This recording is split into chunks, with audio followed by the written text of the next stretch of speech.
kusoo dhawaada warbixin xiise leh oo aan kaga hadli doono dadka adduunka loogu doondoonka badan yahay ka bilow madaxda ISIS ilaa iyo kooxda Boko Haram. waxaan ku soo gudbin doonaa magacyada dadka loogu raadis badan yahay adduunka.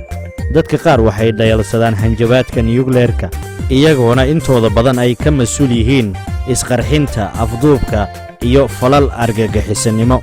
dunidan ayay ku nool yihiin waxayna noqotay goob aanan lagu noolaan karin. sababtaasina waxaa leh ragga burcadka ee dhiig-cabiyaasha ah kuwaasoo dhiigga iyo biyaha kulul ay isugu qiime ay ka tahay agtooda. kulanti wacan wanaagsan daawadayaal gebi ahaantiinba halkani waa janaalka King 252. kusoo dhawaada gacmo furan. haddii aad hadda nagu soo biirtay kusoo dhawow subscribe si aad ula socoto warbixinada xiga haddii ilaahay raalli ka noqdo. King 252. haddaba daawade waxaynu ka bilaabi doonaa qofka ugu horreeya oo aan isleenahay in uu yahay ninka ugu doondoonista badan leh adduunka. nambarka koowaad ganacsadaha hubka guriga ku samayska ah. magaciisu buuxa waa Cody Wilson, madaxa shirkadda hubka iibisa. dhalashadiisu waa dalka Maraykanka. muxuu yahay hadafkiisu? internet xur ah iyo dhisidda suuq hub kala iibsi ka madax bannaan dawladaha adduunka. muxuu qabtaa? waxa uu hindisaa nashqado kombiyuutaraysan kuwaasi oo hub caag ah lagu daabacan karo aaladda 3D weapon, wuxuuna ku iibiyaa internetka.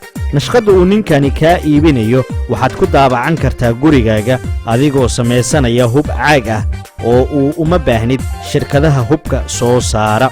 makiinada casri ah oo hubka caagga ah soo daabaco intaad guriga soo dhigato ayaad uun u baahan tahay. bartiisa internetka markii uu soo dhigo nashqadaha waxaa durbadiiba daabacda 100,000 oo qofood, taasoo ku qasabtay in dawladda Maraykanka in ay saarto nashqadiisa xayiraad. sidee looga hortegi karaa? Cody Wilson wuxuu ku eedeysan yahay ka ganacsiga hub sharci darro ah, taasoo hadday ku caddaato uu mutaysan karo xarig gaaraya 7 sannadood haddiise cadeymaha qeexaya in uu halis ku yahay ammaanka iyo xasiloonnida dalka Maraykanka uu mutaysan doono dil toogasho ah. nambarka labaad qabiidkii reer Ukraine. magaciisa uu buuxa waa Semyon Mikhailovich, ku dhashay Ukraine. dilaagani ayaa amar ka qaatay inta badan maafiyada dalka Ruushka. waxa uu ku sugan yahay dalka Ruushka. hadafkiisu waa lacag iyo madaxnimo. muxuu qabtaa? tahriibinta daroogada, ka ganacsiga walxaha nuclearka laga sameeyo, qorshaynta dilalka iyo ka ganacsiga dumarka jirkooda ka ganacsado. waxa uu madax u yahay in ka badan 100 shirkadood, wuxuuna 100 koonto lacageed uu ku socodsiiyo ganacsigiisa ka furtay 27 dal oo adduunka oo idil. jaajuuse reer Ruush ah inta aan la dilin ka hor ayaa caddeeyey in Mr. Mikhailovich xiriir aad u adag uu la leeyahay madaxweynaha haatan talada haya dalka Ruushka Vladimir Putin laga soo bilaabo bilowgii 90-meeyadii ilaa iyo hadda, taas oo u suuragelinaysa inuu saamayn xooggan ku yeesho ganacsiga tamarta iyo korontada guud ahaan Yurub.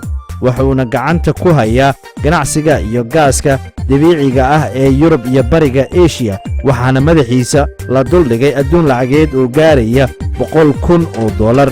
sidee ayaa looga hortegi karaa ninkani maafiyada ah?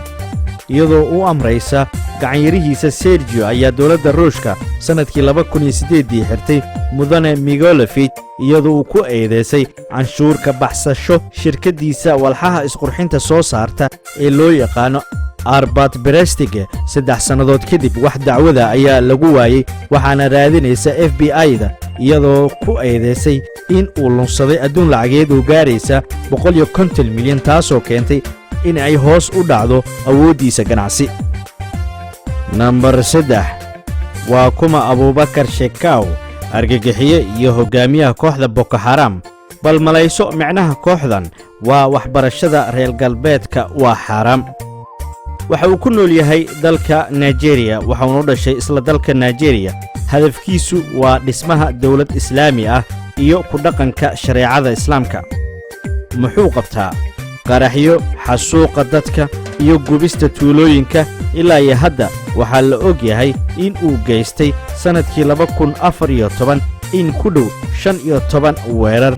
indhaha caalamka waxa ay qabteen markuu afduubtay iskuul uu ka kaxaystay 223 gabdhood oo Kiristan ah isagoo sii deyntooda ku xiray in la sii daayo dhammaan dagaalyahanada kooxda Boko Haram ee uu hogaamiyo ee u xirxiran dowladda Nigeria. sidee ayaa looga hortagi karaa iyadoo laga xiganayo qobarrada UN-ka?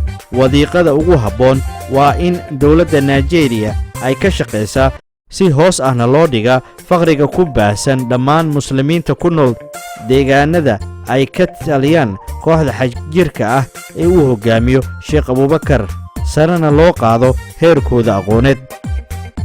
Lambar 4 madaxa cusub ee maafiyada waa kuma Matteo Messina Denaro oo loo yaqaano Diabolic. waa madaxa maafiyada Sicilia. waxaa loo maleeyaa ama la sheegaa inuu u dhashay dalka Talyaaniga. hadafkiisu waa dib u raadinta xaqa danyarta iyo dadka laga tira badan yahay iyo inuu helaa lacag. muxuu qabtaa Mr. Matteo? shaqo waliba uu lacag ku heli karo dukaaman ganacsi, daabulaadda dalagga beeraha iyo waxyaabaha la midka ah, lamana ogaan karo halka uu ka bilowdo ganacsigiisa ama uu ku dhammaado.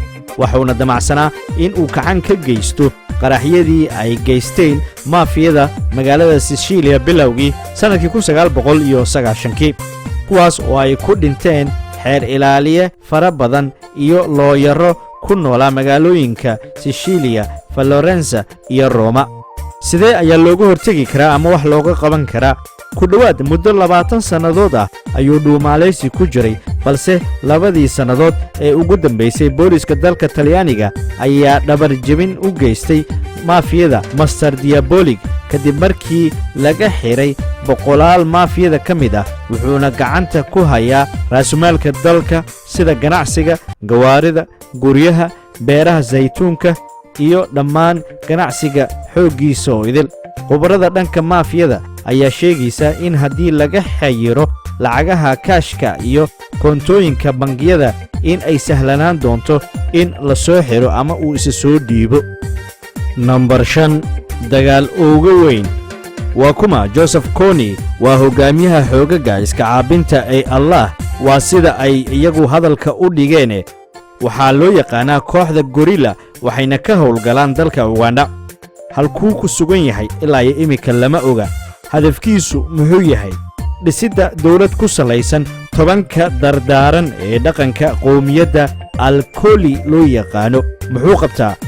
dowladda Uganda waxay ku eedeysay ciidamaynta iyo ka ganacsiga jinsiga carruur tiro badan oo gaaraysa 66,000 oo carruur ah ayuu si xoog ah ku ciidameeyey, iyo in ku dhow 2 milyan oo dad barakacayaal ah inta u dhaxaysay sanadkii 1986 ilaa 2009.